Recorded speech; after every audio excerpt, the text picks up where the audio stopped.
Rosalie, ano yung tinututulan ng mga civil society group sa pagsasapribado ng NAIA? Iginiit ng ugnayan ng mga lumalaban sa airport privatization o ULAP, grupo ng mga consumer at negosyante na 7 billion pesos kada taon yung itinaas sa passenger service fee dahil sa ginawang pagsasapribado ng Ninoy Aquino International Airport o NAIA. Ginawa ng grupo ang pahayag sa unang pagdinig ng House Committee on Transportation kaugnay ng NAIA privatization.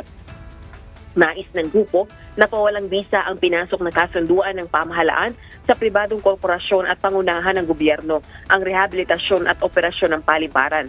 Taong 2024 nang i-turn over sa New NAIA Infra Corporation o NNIC ang operasyon at rehabilitasyon ng NAIA kasunod ng NAIA Public-Private Partnership.